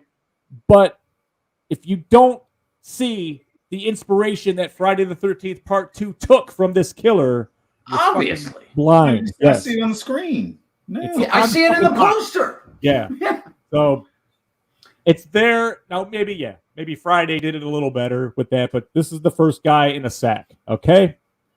Number 2. Wait a minute. Wait a minute. Before we move on, this is the movie I left off my list. And the reason I left it off my list, there's one scene that's just totally, completely out of the realm, ridiculous, that makes no fucking sense. And that's the reason I wanted to leave it off. Do either of you gentlemen or anyone out there watching know what that scene might be? Ziggy? No. No? Colonel? I already told you. I remember the remake more than I do the original. All right. Well, same thing. The whole thing is a bit hokey. I mean, yeah, but as this a one slasher, All right, I'm going to mention it. Well, hold on. The cops in dresses. No, that I can almost understand, but the death by trombone. Holy fuck! Oh yes. Seriously? No. Well, hey. It's original. Please. Listen, you have to give them a couple of points for being, even at a time where this wasn't a widespread thing, the slasher thing hadn't landed yet. So for them to come up with that, I'm sure there was some good ganja around there when they were writing that, or just decided, you know what, let's try something here with this, and you're right. That was pretty. Get the fuck out of here with that. That was so fucking dumb, man. I mean, if there was some kind of backstory where he was like a shunned musician that got kicked out of the high school band or something 10 years ago, maybe. But even that's weak as shit. But no, just to throw, I've tied this girl to a tree. Oh, I found a rusty trombone just laying on the side of the road here in the grass. Fucking get the fuck out of here with that. No. If you don't, real artist knows how to deal with the tools he's given. If you don't clean out the spit catch, you could get some nasty fucking diseases up in there building up. So hey man, don't discount the threat of a trombone, okay? Fuck. No. Anyway, continue. Number two. again, Crank and Colonel were both right on this. Our 1s and 2s are going to alternate, and I don't think anybody's wrong putting this one or the other one at number 1, respectively. The Omen is my number 2. Just because, I don't know, I think number 1 is a bit more impactful. We'll get to that in a minute. The Omen has the fucking crazy chanting monks that are scary. You got the creepy little kid. You got wild supernatural deaths from below or above, depending on which way you're looking at it. And it's good. The concept is excellent. They remade it, and actually the remake's not too bad either, but you can't go wrong with this original way back then in 76. This is fucking oozes creepy, start to finish, and it's a little bit scary if you're raised as a Catholic. The remake is bad because it's the exact same fucking script. It was written by somebody else, right? But the original author won a lawsuit through the Writers Guild to get his name included on it as the screenplay writer because it was the same fucking script. I needs to get paid. But hey, the kid that in the remake is really good. He pulled Damien off well. I was ready to see that progress if they would have, you know. The Omen remake, I mainly say that because I was a failed date back in the day. I did not get a second. Fair enough. Honorable mentions. I found the hole in the popcorn. That bitch didn't like the Omen. Colonel, is there a hole in the bottom of that popcorn? As a matter of fact, it was. Honorable mentions. Here's where I get to my Saturday afternoon movies that of the like. First one, Track of the Moon Beast. Awful. Terrible. Bad movie. Awful. But I dug the monster as a kid, seeing this thing. And you had to wait a long time to get to it. But, I mean, yeah, it's a bad movie, man. But based on the poster, I'm saying that doesn't look like it was worth the payoff to wait that long. What the fuck is... Look at it, man. What's he got a fucking lantern in his fucking stuff? No, it's a moon rock. You haven't not seen the movie, apparently. Obviously not. Yes. All right. That's where Iron Man got their idea. Yeah, you know, I mean, there's werewolf stories like that. Anyway, number 2 honorable mention. Was so excited when I saw this at the video store. The follow-up, director Toby Hooper, his next feature film after Texas Chainsaw Massacre, Eaten Alive. My money was eaten alive when I rented it. Yeah. It's not a good movie, but I don't know what the fuck, dude. I remember just feeling completely like, holy shit. Even then, you know, I mean, I probably saw this in the early 80s. Oh, and a young Kyle Richards was in that too. Right. She's a little kid. But it doesn't. The trailer I saw on another video cassette that led me to rent this, it's one of those show all the best things and retell the story, how, you know, and it's nothing to what the trailer does. I mean, it doesn't match at all. And yeah, Toby Hooper, 1-1 at that point. Honorable mention number 3, The Food of the Gods. I saw it at the drive-in. Giant rats, and then at the end, giant kids, giant cows. We don't really know. We didn't really get to that. But, you know, I don't know. Some of the choices to make the rats look giant, kind of dated. But it was fun, man, you know. And, you know, I had to put a fucking rat list on here, just if nothing else for Lorena, right? Happy Halloween. All right. Number 1, of course, arguably the finest Stephen King adaptation into film, Carrie. Sissy Spacek, Mom, Piper Laurie, coming down with the knife, doing the sign of the cross. We've done that before. I've mentioned it before. Still, it's terrifying to me on a different level. I don't know why. Just the fact that a mother is that fucking snapped that she's walking at her own daughter like that is fucked up in my head. The ending, yes. Nobody saw that shit coming, and it left that every screening, the audience was left just, you can't forget that shit. You're scarred. Nah. Nobody slept that night, you know, when they went home. So there you go. Carrie, the number one, baby, 1976. You can't go wrong with that. All right, Ziggy.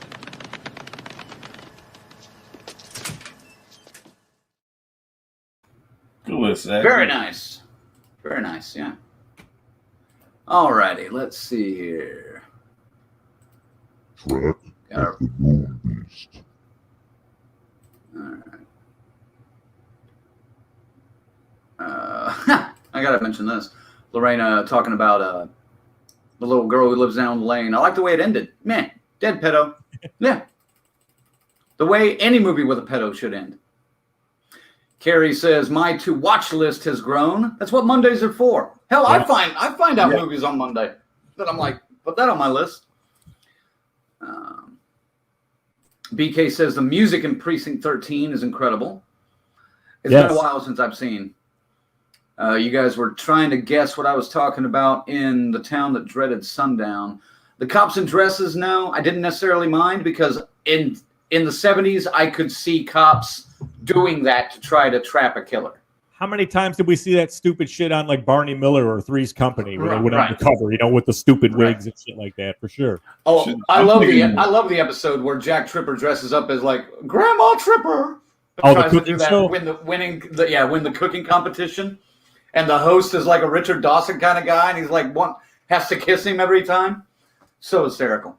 I think that was on when you were in town, when you stuck it on a Three's Company marathon when we were trying to pass out one night. Yeah, when we were writing our Bill Moseley questions, right? Yeah, we were working on some questions and stuff, and you passed out, and that episode was one that came on. I think that's when I watched it recently. Orlando says, where he tried to kill Don Wells. I don't think it was Don Wells. Lorena says, are we talking about town still? Andy was crabbing at me because I revealed his age. I didn't see an age revealed earlier. I've always assumed Andy's on par with Crank and I, or somewhere right in that realm. I would assume, yeah. BK says, killer premise as well. Stripper Wrangler says, now I have to watch The Town That Dreaded Sundown. Haven't seen that one. I mean, that's all I can say. It's worth a watch. Like Ziggy said, it's documentary style. It's It's like a shitty detective story, really, but it's with a slasher creamy center somehow. With a death by trombone. With including a death by trombone. Get the fuck out of here. You just see what Here it is. I got back into my car to hear picking up a rusty trombone. I'm like, whoa, whoa, whoa. Did the people you were delivering to hear that one this time? I remember when you said that. That was hysterical. That cracked me up for days afterwards. S. Michael says the pee in her butt is a line from a horror movie called The Signal. I wouldn't actually do it. Yeah, sure. You say that now. Mm-hmm. Trying to save face. I get it. Yeah. Lorena says, yeah, got to clear the spit valves. That's right.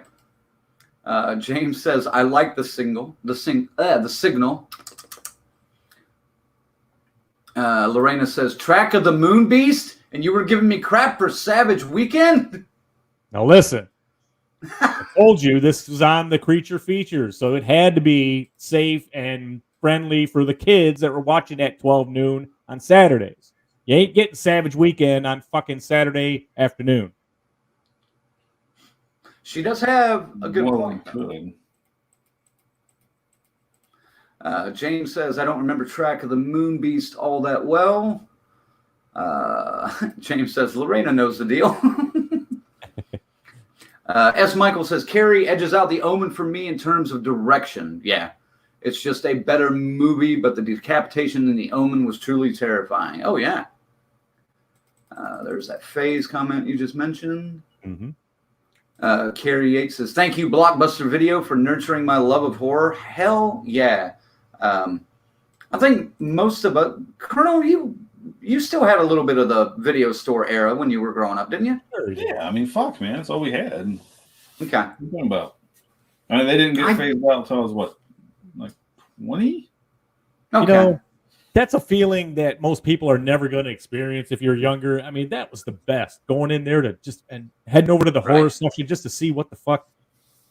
What jumped out at you from the show? Yeah. I know, And- but here's the shitty part, guys.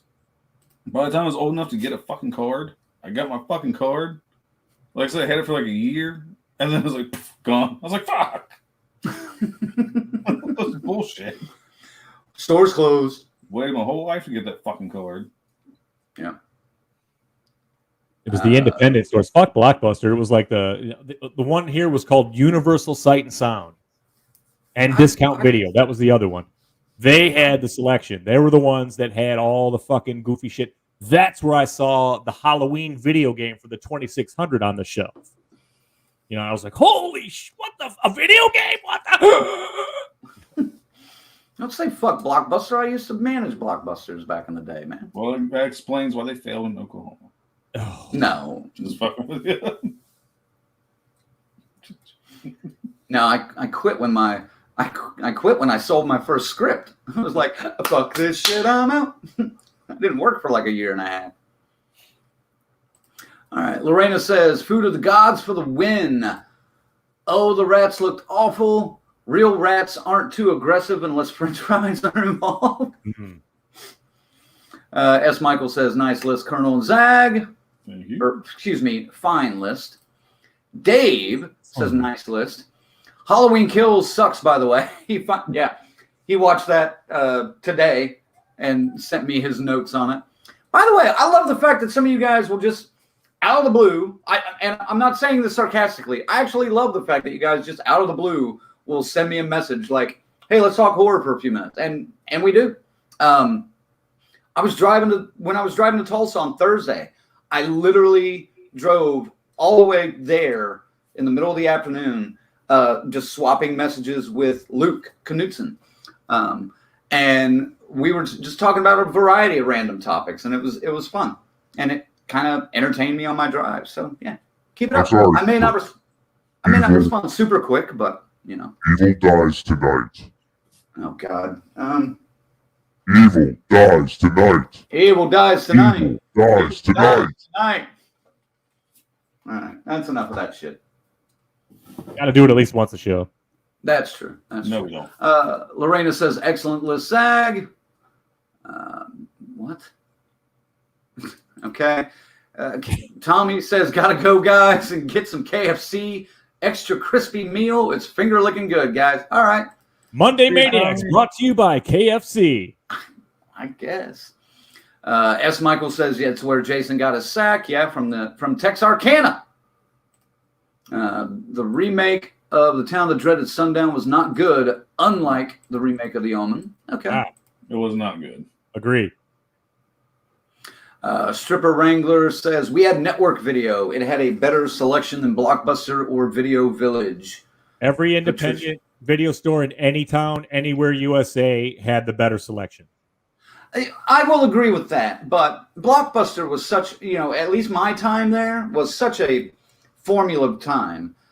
This was pre-internet, this was mid-90s when I was working there and ended up running several of them. Well, I was assistant manager.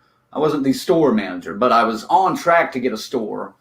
But yeah, I was the one in our district. We had 8 stores in the Tulsa area, and whatever store I was at, when people would go to another store and ask, hey, what's the movie with that one guy and that one thing and that other day, they would call me at whatever store I was at, ask me, and I would be the one to direct them to where it was, what it was. I was normally the guy that could pop those movies off really quick. So when Crank finally went in and said, all right, Blockbuster went, yep, we reviewed your application for management, and this is our response. Dude, they begged me to stay. Are you fucking kidding me? They begged me to stay. I was just like, I just got a check that is more than you guys would ever pay me in 3 years. So fuck this shit, I'm out.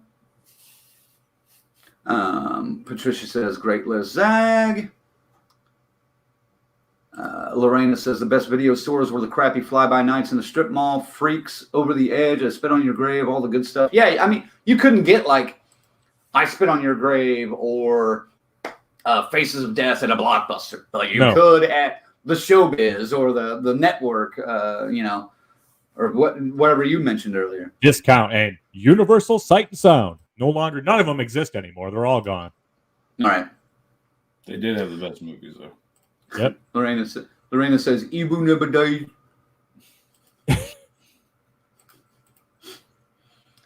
Okay, well, we're going to talk about this again. Stripper Wrangler says, do you guys think Halloween Kills is a better or worse than Zombies version? Oh. I'll say it. I enjoyed Zombies version of Halloween much better than Halloween Kills. Now, Rob Zombie's Halloween 2, I'd put Halloween Kills above it. My bottom 3 Halloween films are Dead Last, Resurrection. Right above that, Rob Zombie's 2009 Halloween 2. And then probably Halloween Kills right above that. I would put 5 and 6 above Halloween Kills, in my opinion. I did recently just watch Rob Zombie's Halloween. It came on FX, so it was not all cut. It did have commercials in it, but it wasn't cut. And not as, I have to put it a little bit higher than, I would say that would beat out Halloween Kills at this point. I really need to see how this arc's going to end before I can rule on the whole thing. Because I got my score. I'm in stone at 5.5. I already feel like I shorted it a little bit, but I want to see how this motherfucker ends and how they're going to end it before I can really rule on the whole thing. But so for now, Rob Zombie's Halloween will be ahead of Halloween Kills for me. Yeah, and Rob Zombie's 2007 Halloween is higher than Halloween Kills, clearly for me. Yeah. But I don't even two is no. I have a hard time. Rob Zombie's Halloween 2 and Resurrection are neck and neck for last place for me. Yeah, but to be fair, you guys know I'm the zombie apologist here because I fucking love this guy. Man, he had a lot of hands from the fucking studio getting into that fucking movie. Granted, he still had to put his wife in the White Horse and all that bullshit. It was an art house film a decade too fucking soon. If it came out now alongside Hereditary, Midsummer, all that shit, I think people would fucking love it. The White Horse, not coming negative shit on it now. No. White Horse not coming from Rob Zombie. Not coming from Rob Zombie, they wouldn't love it. They would expect something completely different from Rob Zombie. Now, if Ari Aster had made Halloween 2 that way, I could see some people being like, "Oh, it's fucking brilliant! It's a genius masterpiece." I could see that, but you don't expect that from Rob Zombie, and that's one of the reasons I think it really failed. But the storyline is awful too, and the White Horse was all Rob Zombie. Let's not pull any fucking punches here. That was all his. Yeah, I clearly stated that though. That was Rob Zombie. Okay, but I clearly stated that he had to put his wife in there somehow. I get it, but I don't see how any studio interference could have improved that bullshit any better. So. Yeah, in my opinion. Lorena explains it right here. The drugs necessary to understand Rob Zombie's Halloween 2 may not exist yet. There you go. As a director's cut, the brutality is on point. That's all. The only good thing I can say about that movie. All right.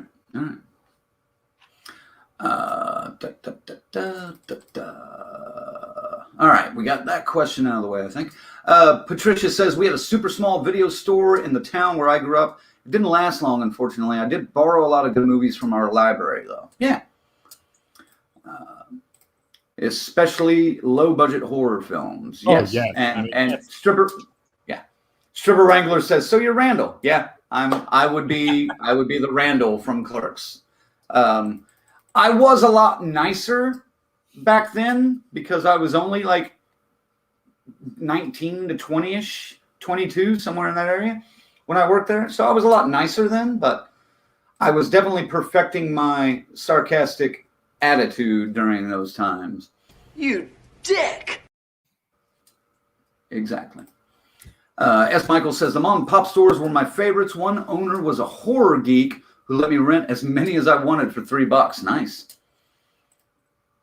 Orlando says, don't know how many of you did this, but the cover art on the box of a movie or the poster sometimes impress the fuck out of me more than the movie. Oh, yeah. How many times have I said the best thing about this movie is the poster or the box? I even said it Yep. fucking tonight. Savage Weekend. You said it tonight. Yeah. James says there's a movie known as Kidnapped Co-eds from 76, but it looks like more of a crime than horror film. All right. I saw that on the list, but I'd never seen it, so I'm not gonna talk shit on it. You know. Right. I haven't seen it yet. So, Dave says Halloween Kills is way worse than Zombies. Lorena says people just don't understand Rob Zombie's Halloween 2. That's Sure we do. possible. We understand that it was horribly handled and was a bad idea to do that. Fucking. And I can't even think of the philosopher that they were following and shit when that whole there's a big fucking story with that white horse and what it represents and all that, and it's just too much for a Halloween fucking movie. If he did something independent with that, it probably would have been a whole lot cooler. They do explain it in the very beginning when Loomis. Yeah, was there's a text. I know, and Right. the artist who said it is there too, and it's right, but it just doesn't work. I'm just not that, you know what I mean? Right. It wasn't right for this franchise. I think that's what the fucking issue is. Brad Dourif killed it. I think we can all agree to that in that movie. Yeah. Yeah. Sheriff Brackett, baby. Yeah. James says still Severin releases part of a Blu-ray with Axe, so I'll be digging into that set soon. Interesting. Axe. Stripper Wrangler says, I like the effects in Kills more, but the story in Zombies Halloween, yeah. No, yeah, the kills in is great. It's fine. But we're kills in Halloween Kills are good, I think. And Stripper Wrangler, we talked about Halloween Kills 2 weeks ago for about 2.5 hours. So if you really want to dive into our thoughts on that, check that out. I'll find the link for you here in a minute. But yeah, we can talk on the messenger. No problem. We got thoughts still, I'm sure. Oh yeah. I've seen it 3 fucking times, man. So I mean, yeah. Dave says Halloween Ends better be amazing, but you heard it here first. It's gonna suck. I can't argue. Lorena says I love all the Zombies movies. I also love Resurrection. Please don't throw things at me. Oh my God, really? Good God.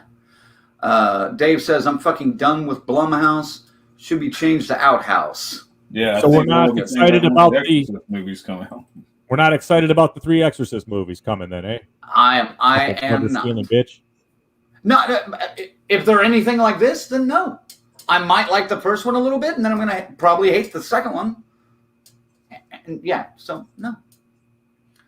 I'd rather, S. Michael says, I'd rather watch Zag play the Atari 2600 game than watch Halloween Kills again. That actually would be kind of. That would be funny. That game's fun to watch for all of 3 minutes, and because it's the same thing. Now, when Laurie gets beheaded in the game and the blood spurts out in 2600 graphic glory, that might be worth watching. You know what? I'll try to pull that. Maybe I can get some footage from that fucking game. I certainly hope so. Yeah, it's I just thought of something too. Okay, yeah, I'll get on. Oh, okay. Yeah. Okay, Stripper Wrangler is Ray. Oh, okay. From Cincinnati. Okay. Well, welcome, Ray. Now I know what you do as a job. Did you guys see this one? I don't know. Hang on, let me. I'm just going to throw it up. Why not? The Apostle Orlando Bethel says, greetings, I'm new here. Welcome to the show. I am the most holy, the most honorable, the most saintly Apostle Orlando Bethel from New Life Gospel Ministries. Repent or burn in the flames of hell. How are you? Fine. We're fine. Hope you're doing well. But we do say fuck here a lot. I hope you're okay with that. We are just peachy. I'm kidding, of course.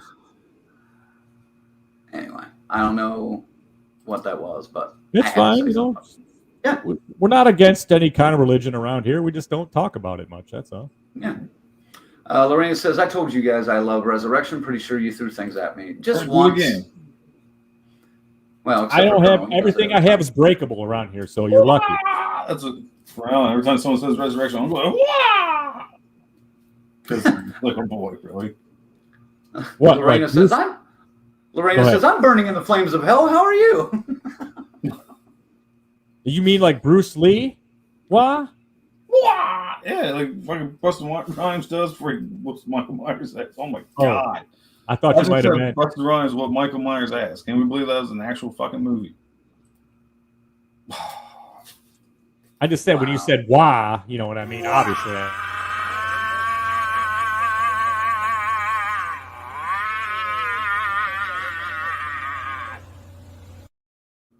God, seriously, every time I see that, I want to see that other drunk fucking sucker punching him. Hey, by the way, I forgot we even still had this in here, but here's a blast from the past. Sorry, I had to throw we that. did let that horse die. We didn't beat the fuck out of that one. We let that one go. Not yet. It was moderately funny. Ray says he was a bouncer at a few strip clubs in the area. All right, I could definitely see that. I noticed the glitter on you when we were in Cincinnati. Right here in the beard area. Ray says, "Is this not the church of Toby Hooper?" Of course it is. Of course it is. Patricia says, "I'm in cold hell. It's froze over here." Yeah, it's getting kind of chilly here you're too. in the bottom circle then. Yeah. It's 42 here right now. And Orlando says, "Oh Christ, my name is associated in that last post from the one person saying we should repent." I don't think he's saying we should repent. It's just that's an option. No, he's saying if you don't, then you'll burn in hell for this. You'll burn in hell. Thank you. I was trying to figure out how to do that, but you just throw that there. It's all right. Yeah. That's all I got. Wow, man. 1976. Anything else to talk about tonight? There is something I'd like to talk about. We can do it really quick because I'm fucking pumped. We're not going to do a 3-hour fucking live stream tonight. So I know, right? Get a decent sleep. Wait till next week. No, I'm sorry. It's a hard out. 10 for me. My only keep fucking going. Take it all night. But at 10 o'clock, I'm fucking done. I can't do that, man. You just do the Colonel behind the wheel fucking last Tuesday going to work. You could be like, "Oh, there's something wrong with my internet." That'd be perfect. But no, man, fucking season 3 of What We Do in the Shadows is done. That finale, man. I'm like, damn. I said something on our little chat group to you guys. Oh, I was waiting for tonight so we could ruin it for people who haven't seen it yet. But don't ruin it. I'm not going to do that. I'm just going to say, damn. Yeah. Why don't we go instead of? Well, go ahead if you want to speak on that. Go ahead. I haven't seen it yet, any of them yet. So I was just going to say I don't think that's the end. No, it's definitely not. I mean, we know they got renewed for season 4. Right. No, but I mean, I think that character will still return. I think they all will. But I'm trying to think. Fucking Craig Miller's that little fucker can move fast when he wants to. Yeah. Andor said that was the funniest line of the whole fucking episode. Yep. I saw a couple of costumes of Nadia and Laszlo the last couple of days for Halloween too. One was online and one was in person somewhere. So I thought that was good. Patricia said I should cosplay as a Laszlo for Halloween this year. I really thought about it. Honestly, this year I didn't do it. I think I'm gonna do fucking Jackie Daytona, man. You did talk about that last a few months back. Like all I need is the blue jeans, the fucking cowboy hat, the vest,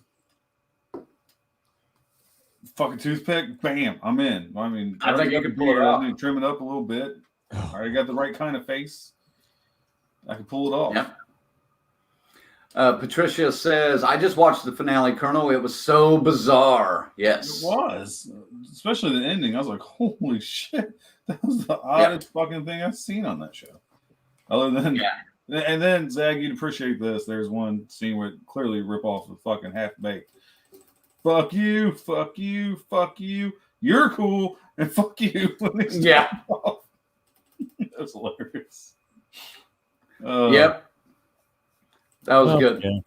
It's a good show that I will get down and I'll binge them out when I again just like I did the last couple and stuff. But the only one I'm really looking forward to right now is fucking Chucky, man. I can't believe how fucking good this is.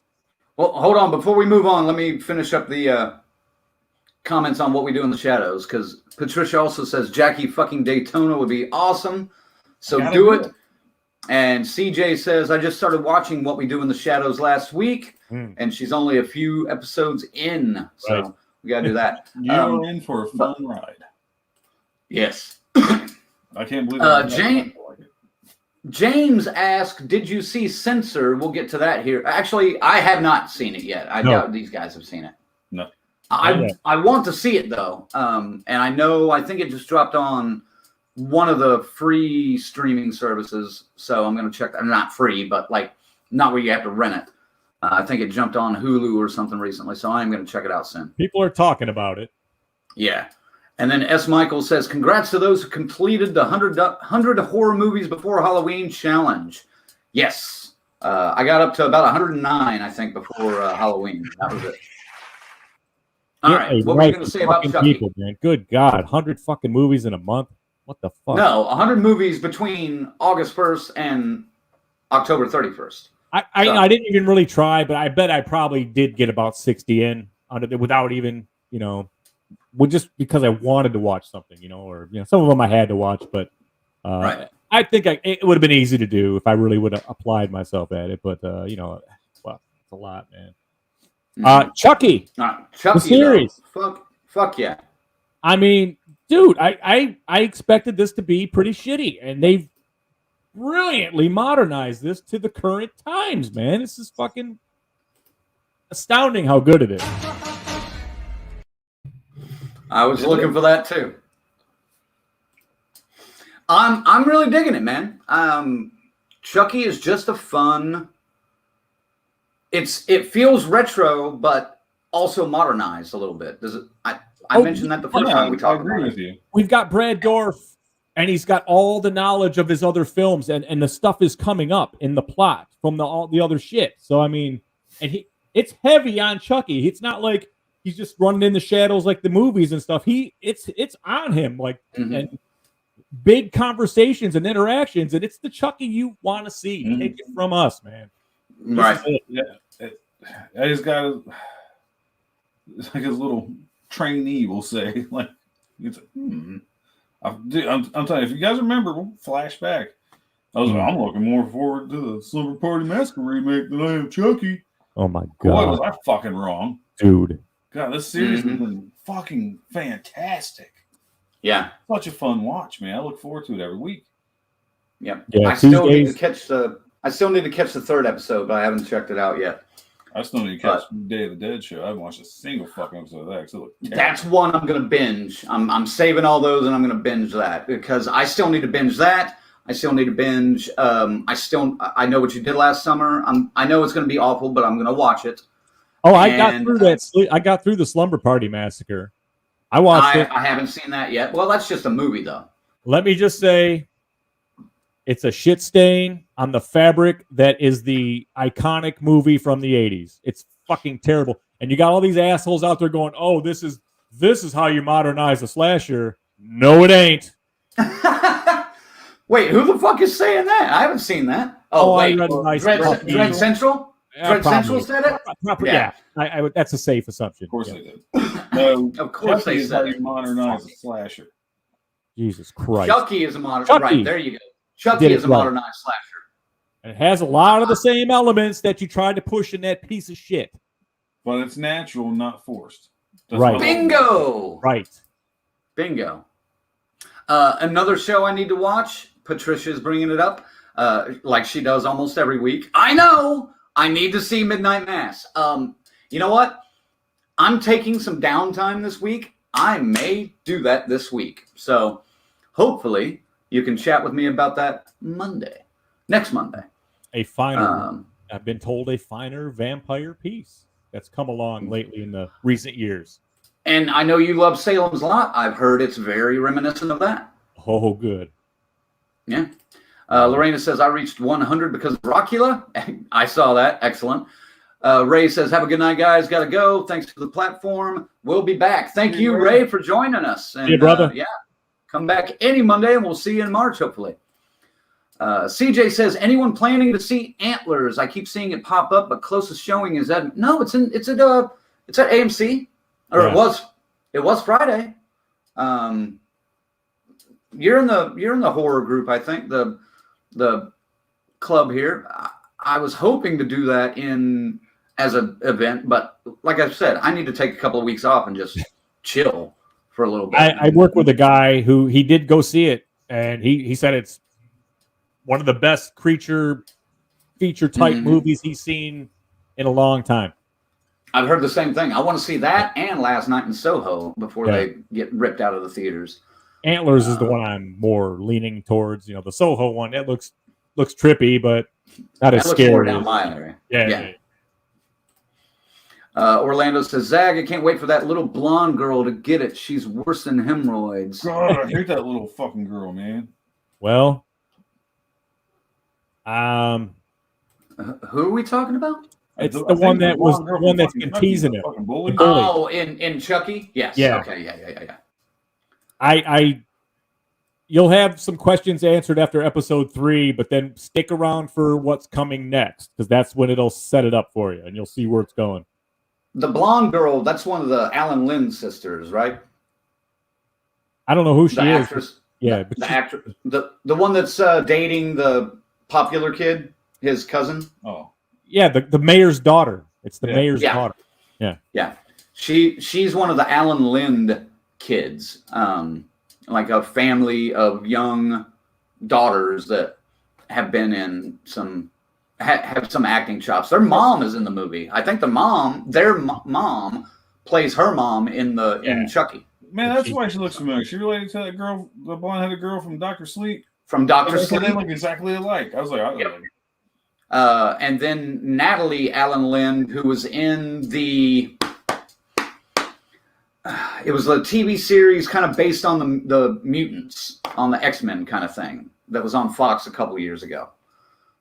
She was one of the actresses in that too, which I actually kind of dug that show until they canceled it. But, Faye says, I don't know about any repenting, especially after Rockfest. But I'm going to be stuck in the restaurant for a bit. So, woo! You guys have a great night. Great show as always. See y'all next week. Thanks, FaZe, for tuning in as always. Abracadabra, FaZe. Lorena says, Andy saw Antlers. Not sure if he's still on here. Calling Andy. Patricia says, paging Mr. Thorson. Andy says, I liked Antlers. And criminy, I'm here. Jesus. Leave the man alone. CJ says, we really enjoyed Midnight Mass. Yes. Oh. Dang. Where'd that go? Man, there's some glitch going on tonight where the comments are making things disappear like crazy tonight. Andy says he's multitasking. That's all. Band business. That's right. Carrie says, love the show, gentlemen. Thank you, Carrie, as always, for tuning in. Patricia says, I have a huge crush on the priest in Midnight Mass, I assume. CJ says, is it? It's not popping up on my app. Let me check. It was on there Friday because I remember looking, because I was going to go see it Friday, but then just didn't feel like doing anything on homecoming weekend. Could you expand on that a bit, please? Talking to Andy, I think. Patricia says, I have to get going. Have a great night, everybody. Good night, Patricia. Yeah, we're about to get going, too, so don't worry about that. Andy says, so Antlers is a whatchamacallit movie. Wendigo. Yes. And Orlando says, regarding Chucky, is it me or does the mayor's husband look like the doctor in Cult of Chucky? I have to watch Cult of Chucky again. I literally watched it once when it came out, and that was enough for me. Yeah, I haven't. I own them, though. I might have popped it in sometimes. This show has made me want to come back to it, though, and now I want to watch them all again just so I can be kinda up need on to. everything that's coming down the pike, man, with this. Right. Because I know Jennifer Tilly's coming back as Tiffany, and I know Andy's coming back. Because we heard Andy in the first episode, and we saw Tiffany in the first episode too. This has been confirmed by the writer-director. The girl in the red dress that walks by right in the very beginning, or not red dress, but like red jacket with the hood, is Tiffany, or supposed to be Tiffany, looking for Chucky, and she found where he snuck off to. I haven't noticed that about the mayor's husband, though. So, we'll see. And Carrie says, we'll watch Midnight Mass after The Sinner. Oh, there you go. Well, that's the Jessica Biel one, right? I think it is. But, yeah, guys, thank you for tuning in. And, next week we have the one and only Tina. Laura Park Lincoln coming on the show. Doing a make good for the previous Roseblood interview we did. She had to back out, and she said, "Tell them guys I'm coming on," and she's fucking living up to it, man. So I don't know how much prodding it's coming from Peter to get her here, but hey, man, he's delivering. So we're gonna fucking do it. Her and Peter Anthony, the writer-director of Roseblood, a Friday the 13th fan film, will be joining us. So we'll be talking all about that, and that's pretty much all we're talking about on next Monday. We may have a couple other little side topics too. But 13 fanboy, we can go in a little bit about that, But I mean, like what we just did, like little Chucky side topics, stuff like that. But we say that, and then primarily 2.5 hours later, the fucking shit we're still talking, and Roseblood. And Colonel's half asleep down there trying to get us to cancel it for the night. One last time, let us thank our final girls and guys. Of course, Corey, Chris, Lorena, Christy, Luke, S. Michael, Patricia, Tanya, and Tyrone. That list is growing, and I love it. I love that it's harder to say every week than the previous weeks. It feels like it anyway. And also thank you to our Crazy Ralphs, Angelo and Peter, our camp counselors, Stacy, Lynn, Kiara, and Dave. If you guys head on over to deathcursesociety.com, you can see how you can become a member. It's really easy. And you will be applauded as well. And honestly, you're applauded anyway for showing up. Thank you. Of course. That's true. But any last comments there, Ziggy Zaggy? Not much, man. I just going back to work I'm still trying to build this motherfucking puzzle over here. I'm terrible at putting puzzles together. 1,000 piece. These fucking puzzle pieces are the size of a fucking dime, and there's 1,000 of them. I haven't done this in years, and I'm not very good at it. I'm finding. So I'm still trying to get that put together. I did kind of see what appears to be silver Sharpie ink on some of the black pieces. I don't know. I can't. I literally can't tell this fucking thing. So I'm working on that. I am getting on the second half of the Zigzag Zone as well. I have Blood Feast done, and I think I'm gonna do the thing with it. I tried to do my Cat in the Brain Fulci piece, but it's Blu-ray, and I can't play Blu-ray, so I can't get the footage. I'm trying. I'm searching YouTube for Nightmare Circus and all that shit, but or Nightmare Theater. See if I can find the Italian version maybe and get the footage I need. But yeah, shit coming down the pike. So stay tuned for that. Colonel! So coming up for Colonel's script, I don't have a fucking thing. So I just want to say thanks for joining us. It's been a lot of fun. Looking forward to next week. Hopefully we don't get hit with some ESP and don't get strangled by fucking electrical cords. Yeah, she wasn't acting. Not. That's real. She really has ESP and mind control and everything. It's fucking awesome. And I do have to shave before she comes on, so I'm not. This is fuck. I ain't gonna say it. I'll say it. This is a seat warmer right here. So don't get sick. Wash your dick, and don't smoke Scuba Steve. And use Summer's Eve. I'm getting it out now because that's Michael's going to do it for me next week because I have to be professional and shit. Direct your hate mail to the Colonel at deathcursesociety.com. They don't like me as much as they like you too. It's okay. You guys get hate mail. I won't. Thanks again, guys, for watching. Like I said, next week we're talking Roseblood. I think the week after that. Fuck it. I'm not even gonna tell you what the week after that is because I don't want to look it up right now. But yeah, I'm sure we'll have something. We'll have something to talk about. For the Colonel, for Zigzag, this Red Crank saying DCS out, and we will see you next week. Woo!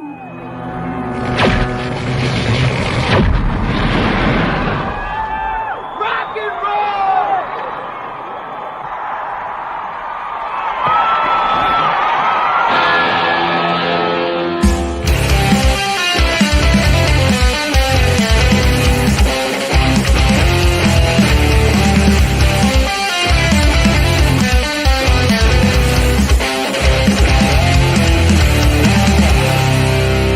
6 o'clock already, it was just in the middle of a dream. I was kissing Valentino by a crystal blue Italian stream. But I can't be late, cause then I guess I just won't get paid. These are the days when you wish your bed was already made. It's just another manic Monday. I wish it was Sunday, cause that's my fun day. My I don't have to Monday. It's just another manic Monday. I wish it was Sunday, cause that's my fun day. It's just another manic Monday.